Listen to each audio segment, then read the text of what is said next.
지난주에 이어서 오늘 본문 여호수아서입니다. 저도 여러분처럼 이제 주일 예배에 와서 또 이제 말씀 본문을 듣게 되고 하니까 한 집에 있어도 설교 말씀이고 우리 콘티 짜듯이 이렇게 서로 짜고 공유하고 이런 걸 하지 않아서 그래서 그러다 보니까 중복되기도 하고 본문이 중복되기도 하고 또 내용이 좀 중복되기도 하고 그래도 우리 가족 맞습니다. 네. 이미 이제 말씀은 준비되어 있었고 생각할 때 하나님께서 우리 시온에 여호수아서를 통해서 연속으로 주시는 은혜가 있으시다 이 생각을 하면서 지난주에 이어서 여호수아서 2탄으로 그렇게 오늘도 이제 함께 말씀을 나눌 수 있기를 원합니다. 하나님께서 우리 인간에게 있어서 비밀로서 붙여놓으신 일이 있으시다라고 한다면 한 3가지 정도를 들 수 있는데요. 이 중에 하나가 종말과 예수님의 재림입니다. 그 재림의 때죠. 사람들은 이걸 알고 싶어해. 그래서 막 찾아다니고 알려고 노력하고 심지어 어떤 사람은 내가 알아냈다고도 하고 뭐 이러는데 성경은 이것을 누구에게도 가르쳐 준 적이 없으시라 말씀하시죠. 천사도 모르고 아들도 모르고 오직 아버지께서만 알고 계신다. 그래서 하나님께서 인봉하시고 감춰 놓으신 이런 것들을 이것을 불법적으로 계속 알려고 하는 그들에게 데살로니가후서 3장에서는 이들은 진리를 믿지 않고 불의를 좋아하는 사람들이라 구원받지 못할 것이다 이렇게 말씀하셨어요. 인터넷이나 유튜브 이런 것이 많이 발달되고 그러다 보니까 너무 좋은 정보들도 많습니다. 그러면서도 그 안에는 얼마나 허탄한 말들이 많은지 이 종말과 재림에 대해서도 여러 채널이 있더라고요. 많은 카페들이 있고 또 그것을 접속하고 그것을 조회하는 수가 수십만이 되고 그래요. 그렇지만 하나님 누구에게도 그때와 시를 말씀해 주시지 않으셨다. 다만 너희가 깨어 있으라. 그날이 도적같이 온다라고 말씀했어요.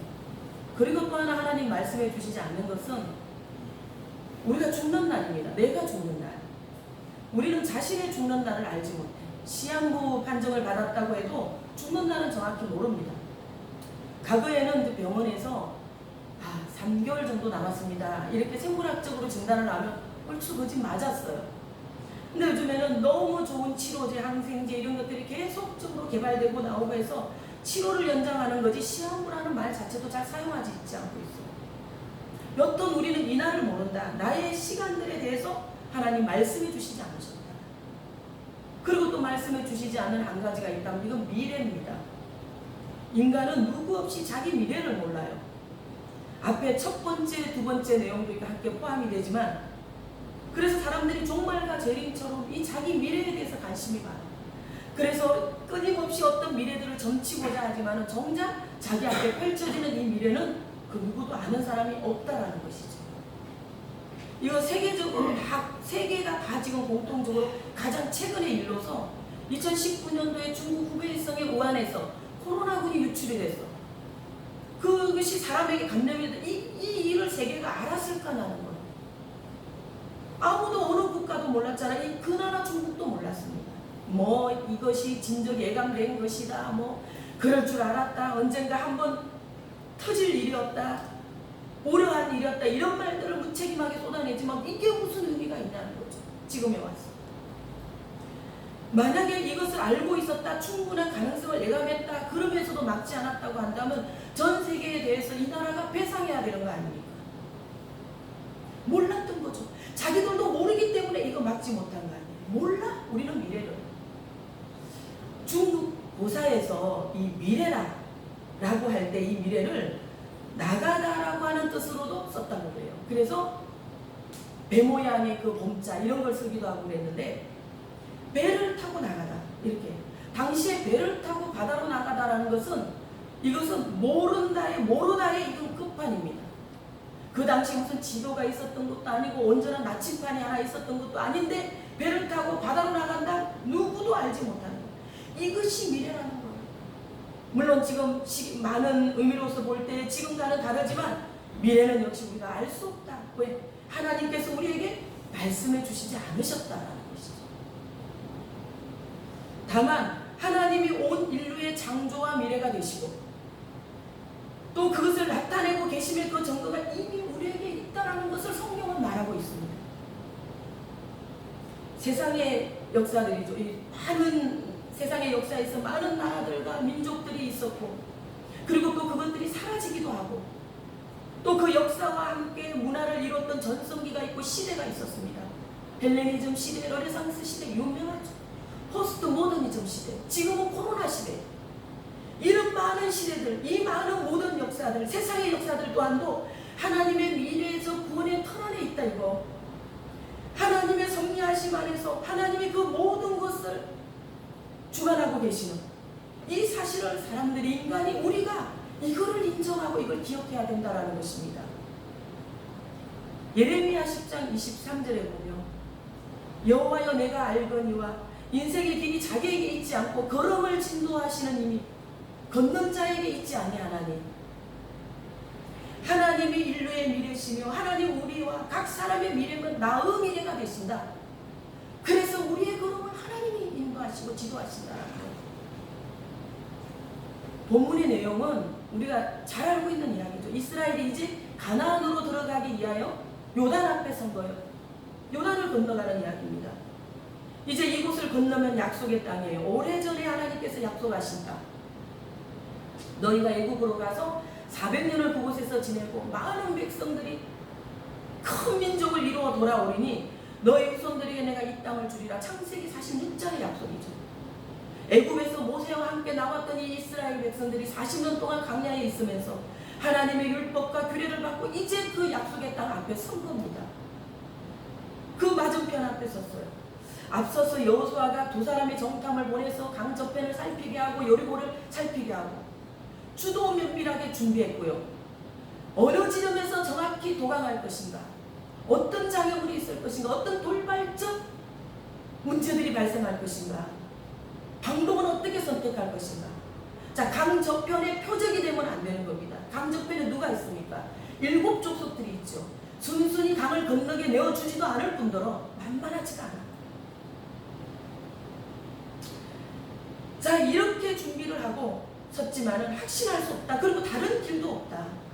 처음 가는 길에 있어서 그 미래적 결과에 대하여는 여기 누구도 여호수아도 지금 알지 못하는 상태에 있습니다. 숫자가 200만이 되는 숫자가 지금 저 강을 건너가야 돼요. 거기에다가 가축들 어마어마했어요. 우리가 이 강을 좀 알 필요가 있는 것이, 많은 고고학자들이 남긴 자료들과 기록들과 정보들을 보면은 이 강이 굉장히 오래전부터 있었던 강이라고 해요. 이 강의 형성이 신생대라고 하니까 얼마나 오래입니까? 언제적 신생대 고생대야. 그렇게 오래된 강이에요, 이 강이. 예전부터 이 강은 물살세기로 유명한 이 요단이라는 뜻이 비탈지다, 물이 빠르다 이런 뜻으로 가지고 있는, 부분적으로 수면이 얕은 곳도 있지만 그게 어딘지 어떻게 알아? 굉장히 위험한 강으로 명성이 높아요. 이 성지순례 다녀오신 분들 잘 알죠. 저기 북쪽에 헬몬산으로부터 내려온다 요단강. 근데 사실은 더 북쪽이야. 더 북도 시리아에서부터 이 내려오면서 우기 때가 되면은 이 빙하가 높고 엄청나게 많은 물이 불어나가지고 그렇게 내려오다가 또 중간에 몇 개의 강들과 합류가 돼서 큰 강이 되고 갈릴리를 지나서 사해까지 가는 강이에요. 지금 이스라엘이 왔을 때가 3, 4월 이때인데 강 수위가 최고치야. 강폭이 건기 때에 비해서도 3배나 넓으니까 1.3, 1.5km. 그러니까 여기서 저 끝이 뭐 보일라나 모르겠네. 폭이 그렇게 넓거든. 그 길을 지금 건너가야 돼요. 그 길을. 이스라엘에는 연중에 5번의 추수를 합니다. 그 밀보리 추수하고 포도도 추수하고 올리브 추수하고 이런 식으로 이제 추수를 하는데 지금 밀보리 추수 때야.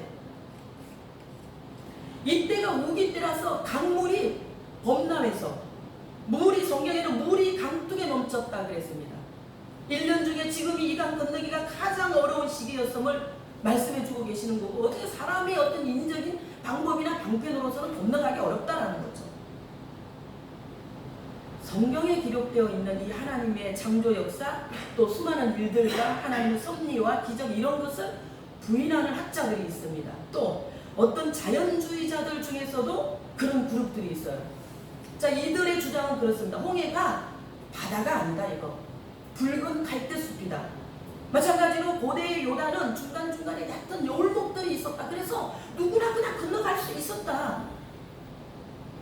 이스라엘도 이렇게 건너갔다. 요단 물이 끊어지고 물이 멈췄다라고 한 것은 그 사건을 극적으로 묘사하기 위하였음이지 이렇게 말하는 거예요. 이들의 목적은 우주 안에서 하나님의 섭리와 간섭을 거부하는 거예요. 그래서 인간의 이성과 상식이 아니면 아니야 이들의 주장은. 실제로 요단은요 건기시가 되면 최대한으로 물이 말랐을 때 여러 곳에 여울목이 드러나고 생기는 현상이 있다고 해요. 그래서 그 강폭이 좁아졌을 때를 이용해서 그곳에다가 나루터를 세우고 그리고 뗏목을 타고 강을 건너가는 그런 구간이 있고 그런 시기가 있는 거예요. 아무 때나 그렇게 할 수 있는 거예요. 지금 강둑에 물이 넘칠 때는 그렇게 할 수가 없는 거죠. 우리가 뒤에 가서 사사기 때 보면 전쟁이 났을 때 이 요단강이 굉장히 많은 그런 아주 중요한 그 이용이 되고 또 이동할 군사를 이동하는 데도 쓰이게 되고 어느 지점에서는 국경의 역할을 하기도 하고 그럽니다. 그러나 지금 이스라엘 앞에 있는 이 요단은 200만이라고 하는 이 큰 사람들이 이 큰 무리가 지금 건너갈 수가 없는 그런 상태라는 것을 지금 말씀해 주죠. 물이 강둑에 넘쳤다 그러죠. 하나님의 명령을 따라서 이 백성이 지금 여기 와서 선 거지 어떤 가능성을 발견하고 선 것은 아니다라는 거죠. 이스라엘이 이제 먼저 시딤에서 한 3일 정도 머뭅니다. 그곳에 있으면서 하나님 앞에서 자신들을 겸비하죠. 이제 마지막 트레이닝을 하는 거예요. 백성의 관리들이 구역장들이 자기가 맡은 진중을 두루 다니면서 다 하나님의 말씀, 하나님의 명령을 다 얘기하고 전하고 이제 이렇게 하고 제사장들이 하나님의 언약궤를 메거든 그 메는 것을 보거든 이것이에요. 그러면 백성들은 일제 일어나서 뒤를 따를 것이다. 전날에 너희는 성결하게 하라. 자 여기에서 성결 예식, 성결하게 하다. 이거는 출애굽기나 민수기에 나오는 성결 예식이 아니죠. 그 외부적인 성결, 모욕을 하고 의복을 옷들을 다 벗어서 빨고 하는 그 외부적인 성결을 하기에는 시간도 없고 장소도 아닌 거예요. 여기서 성결은 내부적인 성결을 말해요. 하나님을 전적으로 신뢰하고 하나님을 딱 향하고 보고 있다가 그 말씀에 순종하고 그렇게 겸비해서 가라는 거죠. 그리고 또 언약궤를 맨 제사장들에게도 명령합니다. 요단 물가에 너희가 이러거든 강에 들어서라. 너희 하나님 여호와의 말씀이니라 그랬습니다. 이스라엘이 약속의 땅으로 지금 건너가는 이 오늘이 그들의 미래예요. 그 이스라엘의 미래입니다. 가라. 그 미래를 향해서 하나님이 가라 지금 명령하시잖아요. 알지 못하는 미래지만 우리가 갈 수 없는 미래가 아니고 우리가 건너가지 못하는 요단이 아니라는 거 지금 하나님께서 하시고 계시는 것입니다. 이제 말씀의 첫 번째는 한 번도 가보지 않은 길이었다. 오늘 4절이죠. 너희가 전에는 이 길을 지나보지 못하였음이니라 하니라 하시니라. 우리가 살아간다라고 하는 이 말을 또 다르게 좀 표현을 한다면은 길이에 있다라고도 할 수 있어요. 뭐 길과 인생이야. 뗄래야 뗄 수가 없죠. 실제로 우리는 많은 곳을 다닙니다. 우리가 하는 곳을 다니는 것을 우리가 사용하고 있는 이 시간으로 보면 굉장히 많은 차지하고 있다는 거예요. 일을 위해서 가고 내가 만나야 될 누군가를 위해서 가고 내가 가야 할 그 목적이 그곳을 향해서 내가 가고 우리는 이렇게 매일 어쩌면 매일 가는 사람들이야. 요즘에는 못 찾아가는 길이 없지 않습니까? 이 길을 안내해주는 이 앱들이 너무 잘 돼 있어서 정확하게 알려주니까 또 운전만 하고 가는 길도 아니고 이 걸어서 어디를 찾아갈 때도 이걸 딱 구글에서 치니까 바로 나오더라고. 오른쪽 골목으로 꺾어지시오? 왼쪽으로 가시오? 이러면서. 그렇지만 그래도 우리가 가보지 않았던 곳을 간다고 하면 기대도 있지만 낯설기도 합니다. 그곳이 어디냐에 따라서 무슨 일이냐에 따라서 누구겠냐에 따라서 그것이 즐겁고 설레이는 그런 길일 수도 있지만은 무겁고 불안하고 위축되는 길 그런 것도 있다라는 것이죠. 내가 알 수 있고 나에게서 경험이 됐고 나에게로부터 나온 것이라고 할지라도 어제와 오늘이 다르면 다시 또 새로운 길이에요. 그래서 우리는 하나님과 동행함이 중요서 하나님이 인도하심에 필요한 거예요. 그것이 현재적이든 미래적이든 하나님의 인도는 오류가 없고 완전하시기 때문에 그렇기 때문에 모든 것을 뛰어넘기 때문에 하나님의 인도와 동행이 우리에게는 굉장히 중요하다는 것입니다. 이 성경에는 길을 처음 가는 사람들의 이야기가 많이 있죠. 그들은 알지 못하고 갔지만 믿음으로 갔고 때로는 약속을 따라갔다 그랬습니다. 역대상 10장에는 사울이 블레셋과의 전쟁에서 죽고 다윗이 왕이 되는 그 내용이 있습니다. 이 전쟁이 오래된 전쟁이었어요. 이스라엘 군대는 이미 이제 전의를 다 잃었어. 사울이 이 전쟁을 질질질 끌고 오면서 블레셋 앞에서 도망하기가 바빴다 그랬습니다. 얼마나 창피하고 못났는지. 하나님의 백성들인데. 지금 그렇다고 해서 다윗이 준비가 잘 갖춰진 왕이 아니거든요. 지금 하나님께서 그에게 왕권으로 기름을 부어서 세워주신 것이지, 다윗은 얼마 전까지 어떻습니까? 사울에게 쫓기던 사람이잖아요. 다윗이 지금 자기 성에서 이 블레셋에 대한 보고를 받고 있는데, 예루살렘에서 그리 멀지 않는 곳에 르바임 골짜기, 여기가 지금 거의 베들레헴의 경계 그 땅까지 왔, 여기까지 블레셋이 와서 진쳤다 그러는 거예요. 그래 지금 이스라엘의 입장에서도 다윗의 입장에서도 이 길을 가야 하나 말아야 어째 굉장히 곤란한, 이 갈 수도 안 갈 수도 없는 길에 이 전쟁이 이걸. 다윗이 자신들의 용사들을 모아봅니다. 사울에게 쫓겨다닐 때 함께 했던 사람들이 있었죠. 그들을 중심으로 모으고 또 각 지파에서 싸움에 전쟁에 나갈 수 있는 사람들 또 다시 추려서 모으고 또 거기에서 또 우두머리들을 세우고 그렇게 전열을 갖춘 뒤에 회중들에게 말해요. 우리가 제사장들과 레위인들에게 전령을 보내자. 그래서 하나님의 궤를 옮겨오자. 그래서 하나님의 궤 앞에서 우리가 하나님의 뜻을 묻자. 그리고 하나님의 법궤를 기랏 여아림에서부터 메어오는데 이 문제들이 발생했잖아요. 이게 시행착오가 있었어요. 그래서 우사의 가장 마당에서 우사가 그 법궤를 지었다가 손을 댔다가 죽고 뭐 이런 우여곡절과 이런 일들을 하면서 다시 새롭게 해서 무사히 하나님의 법궤가 왔습니다. 오베데돔의 집까지 왔어요. 다윗이 하나님 앞에서 자신이 가야 하는 이 블레셋 길에 대해서 여쭙니다. 하나님, 이 전쟁이 이런 길들이 저는 두렵습니다. 하나님, 제가 올라가리까? 이렇게 할 때에 하나님께서 다윗에게 말씀하셨죠. 가라. 내가 내 손에 오늘 블레셋을 내 손에 줄이라 그랬어요. 그날 다윗이 블레셋을 치고 블레셋은 다윗 앞에서 도망하여 갔다. 얼마나 놀랬던지. 다윗의 날 동안 다시는 이스라엘을 도모하지 못했다 그랬습니다. 사울이 그렇게 오래 끌어왔던 전쟁인데 그렇게 끝난 거예요. 창세기 46장과 45장은 야곱이 아들 요셉을 만나러 가는 그런 내용이 있습니다. 죽은 줄만 알았던 요셉이었죠. 근데 이 아들이 살아있고 심지어 애굽의 총리가 됐다. 노인이 이 기별을 받고 정신을 잃었어.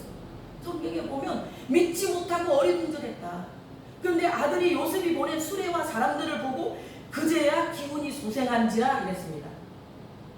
내가 죽기 전에 가서 내 아들을 보리라. 그리고 야곱이 모든 소유를 이제 이끌고 애굽으로 갑니다. 사랑하는 아들, 그리던 아들, 이 아들이 지금 애굽에서 아버지를 기다리고 있고 아버지의 걸음은 바빠. 아버지의 마음과 아버지의 걸음은 바쁜데 근데 두려웠습니다. 왜? 안 가보는 길이라 처음 가보는 길이라서. 그래서 가던 길에서 조금 우회해서 부엘세바로 갔어요. 야곱이. 그곳에 가서 자기 조상들의 하나님이죠. 자기 아버지 이삭의 하나님, 그 하나님 앞에 서서 희생 제물을 드리고 자신의 미래를, 애굽으로 가는 즉 이스라엘의 미래를 하나님께 올려드렸습니다. 이 130세 그의 인생에서 얻은 거죠. 자신의 욕심으로 인해서 놓치고 실패하고 후회하고 고단하고 깨지고 험악한 인생을 살아온 그 야곱이 모든 길이, 모든 미래가 하나님께 있다라는 것을 이제 깨달은 거예요. 그러니까 우리도 한 130쯤 살면은 많이 나아질 것 같죠. 하나님께서 그곳에서 그 희생의 제물을 받으시고 야곱아, 야곱아 부르시면서 너가 애굽으로 가는 것을 두려워하지 말고 가라. 이 말씀을 하고 계시는 거예요. 우리 늘 처음 가는, 우리의 삶이 처음 가는 길. 그리고 우리의 이 오늘은 또 누군가의 내일이 되는 미래고, 그러나 여기에 하나님께서 계신다라는 것입니다. 용산에, 서울 용산이죠. 양화진에 가면 외국인 선교사 묘연이 그 묘지가 있습니다. 이곳에 한 150여 선교사님 또 선교사의 가족들이 그들의 묘가 안치되어 있는데 우리나라에 많은 선교사님들이 복음의 씨앗을 가지고 오셨잖아요. 당시에 그 풍전 등화 같은 우리 조선이었어요. 이 나라죠.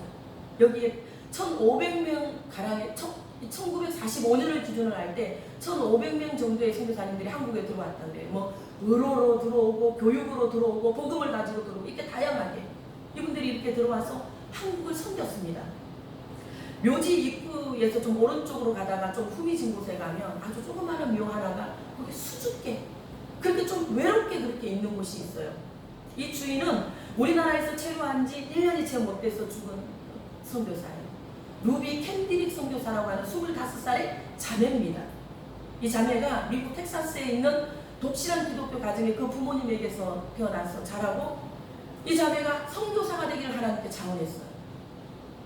그리고 에빅 청년회라고 하는 이 미국 텍사스 감리교 소속의 청년회 여기에서 활동을 하다가 25살이 될 때 한국으로 파송을 받아서 왔습니다. 루비 캔디릭 선교사는 한국에 오자마자 이 언어를 뭐 모든 선교사님들이 그랬겠지만 언어를 배우기 한국어를 배우기 위해서 그렇게 막 서둘러 배우고 아주 열정이 많고 적극적이고 그랬어요. 한마디나 한 단어를 배우면 그걸 가지고 복음을 전하려 하고 전도를 하려 하고 막 이랬다는 거예요. 그렇게 몇 달을 지내다가 병에 걸리게 돼서 이 음식도 너무 안 맞고 텍사스랑 우리나라가 기후가 너무 안 맞잖아요.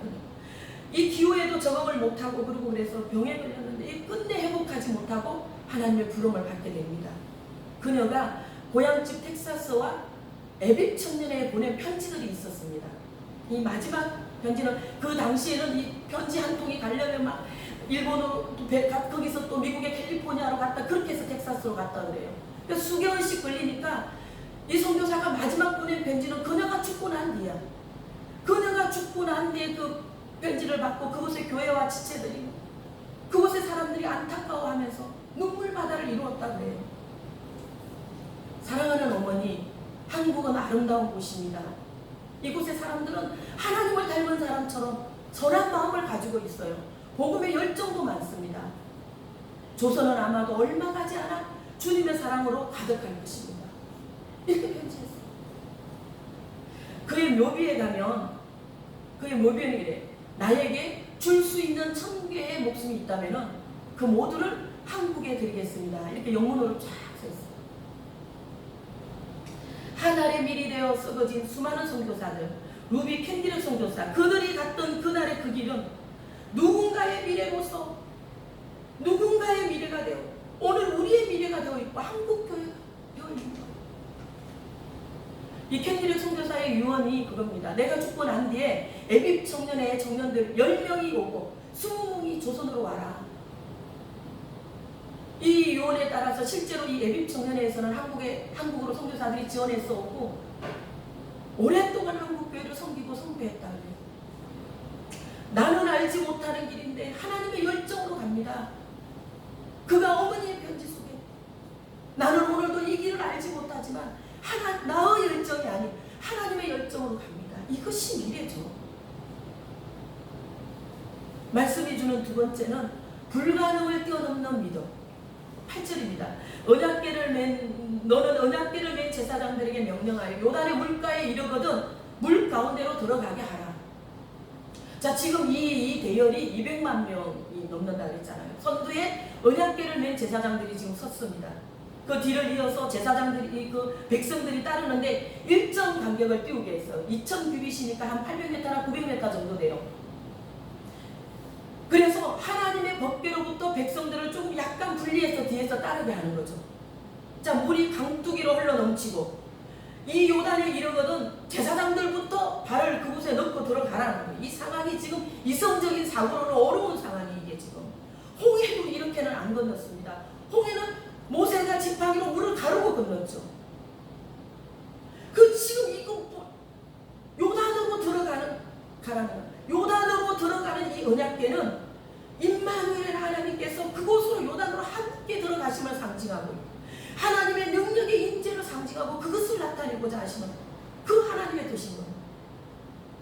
이스라엘이 전쟁에 나갈 때마다 이 법궤를 가지고 전쟁에 나갔지 않습니까? 그러다 보니까 저 상대편의 그 이방의 왕들과 나라들이 이렇게 너무 신경이 쓰이는 거예요. 그래서 일단 두렵고 자기들이 지니까 저 법궤 때문에 전쟁에 진다고 생각하는 저 히브리인들의 법궤를 어떻게 좀 해야 되나 고민도 하고 그랬습니다. 여기에 언약궤는 하나님의 임재며 하나님의 능력을 의미하고 있었기 때문에 그러나 이스라엘이 진작에 하나님 앞에서 범죄할 때는 하나님의 궤가 그곳에 있어도 하나님의 능력은 임하지 않았다. 우리가 사무엘상에 보면 엘리 제사장 때 블레셋과의 전쟁에서 지구 이 법궤를 빼앗깁니다. 엘리가 자기 의자에 앉아 있으면서 그 보고를 받고 너무 충격을 받고 놀라서 의자에서 넘어져서 목이 부러져서 죽었다 그랬죠. 자, 하나님의 언약궤가 이렇게 요단으로 들어서는 그 순간에 하나님께서 주도하심이 동시적으로 드러나. 하나님이 전적으로 인도하신다고 하는 그 내가 인도할 거야 전적으로. 이것을 의지적으로 그 의지를 공식적으로 표지하고 계시는 거예요.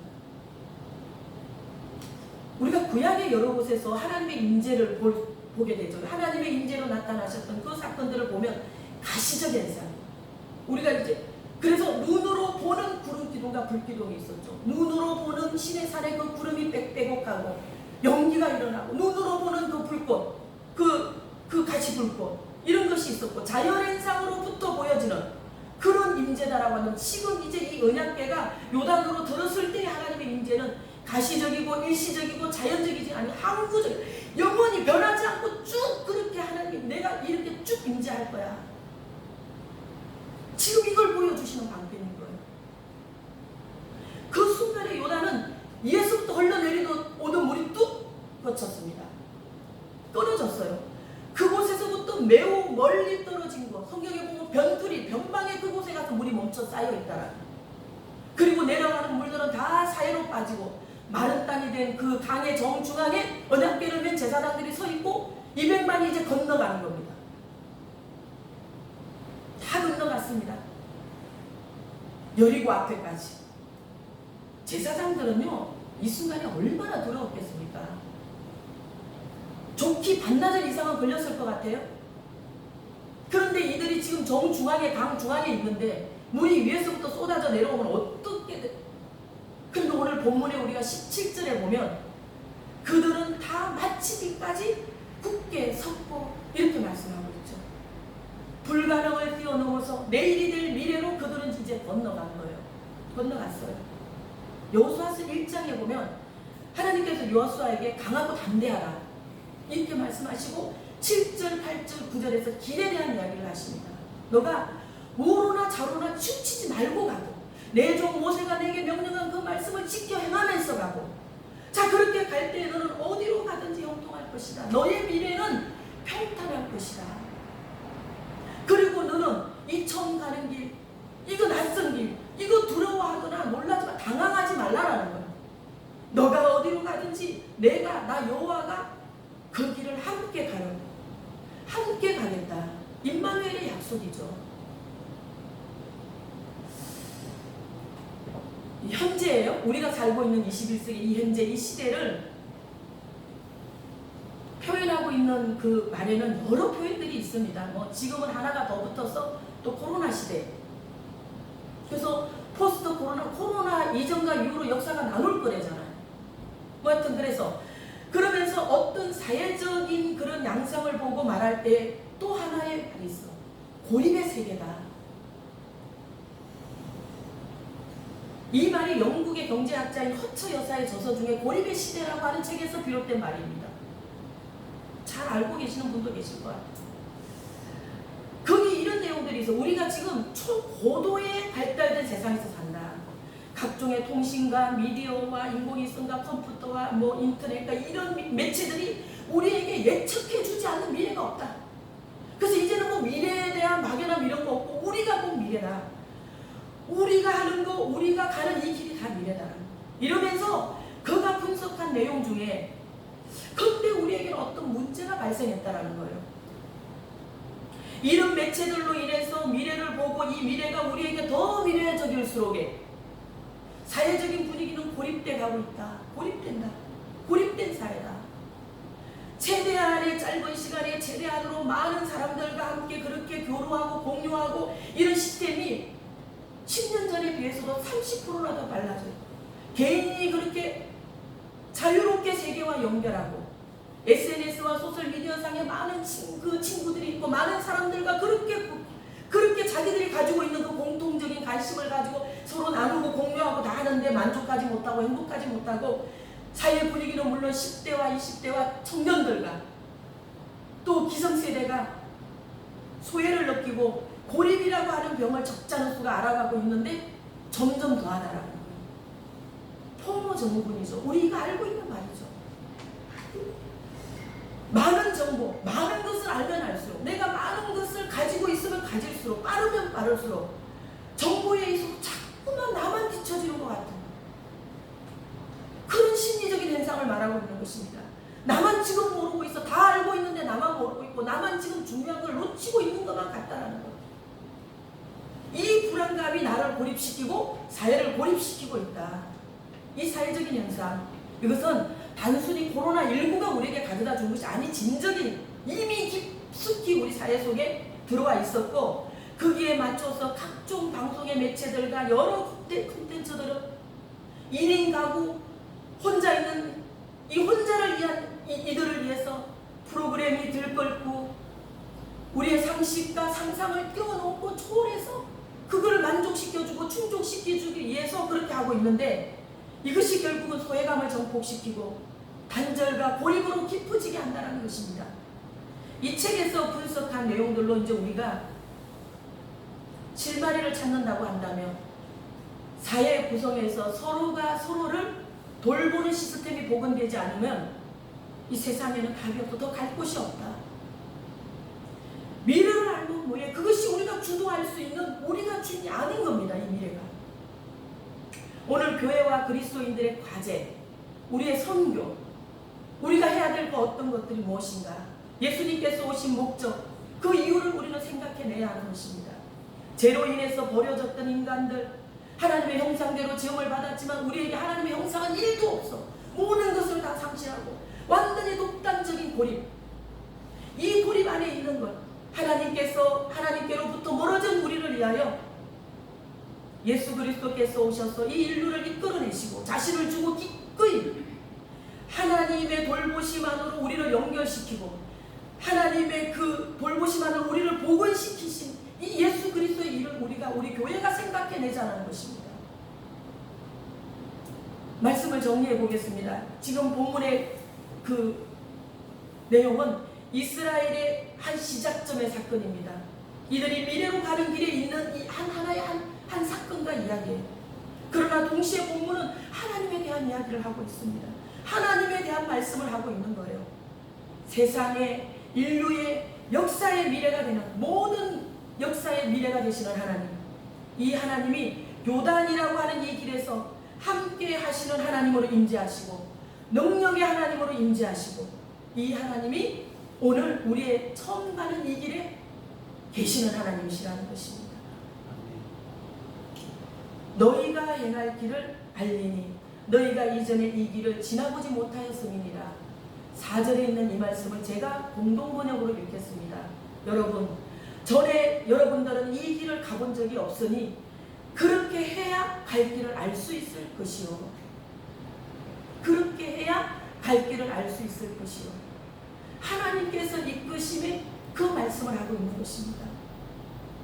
우리가 이것을 순종하고 우리가 이것을 신뢰하고 우리가 우리 자신을 성결하고 갈 때에, 거룩한 부담과 거룩한 고민으로 우리가 이 길을 갈 때에 하나님은 우리의 모든 길에서 함께 가십니다. 오늘과 내일과 우리의 미래가 하나님 되신다는 것. 우리의 가고 있는 이 오늘이 또 누군가의 내일이 되고, 우리는 우리의 오늘이 있는 것은 내일이 있기 때문에 오늘이 존재하고 있다. 이 모든 오늘과 내일과 그 미래에 우리 하나님께서 계십니다. 여러분과 제가 그 안에서 오직 복되기를 주의 이름으로 축원하고 또한 축복합니다. 아멘. 기도하시겠습니다. 살아계신 하나님께서 너희 가운데 계시사 가나안 족속, 히 족속, 헷 족속, 여부수 족속과 아모리, 브리스 족속을 너희 앞에서 반드시 쫓아내실 줄을 이것으로써 너희가 알지라. 보라, 온 땅의 주의 언약궤가 너희 앞에서 요단을 건너가나니. 하나님 아버지, 우리를 이렇게 이끌고 오심을, 이제도 하나님께서는 우리를 이렇게 이끌어가고 계심을 저희가 진짓 익곤합니다. 용서하여 주시옵소서. 저희들을 긍휼히 여겨 주시옵소서. 하나님, 우리의 오늘이시며 우리의 미래시며 우리 앞에 언약궤고 우리 앞에 임마누엘이신 것을 우리가 알게 하여 주시옵시고, 우리가 언제나 어디를 가든지 형통하고 평탄할 것임을 우리가 믿게 하여 주옵소서. 하나님의 이 이끄심 안에서 우리 중에 누구도 낙오되지 않게 하시고 끝까지 복된 길, 의뢰의 길, 이 우리의 미래의 길을 우리 모두가 갈 수 있도록 주님 도와주시옵소서. 예수님 거룩하신 이름으로 기도합니다. 아멘.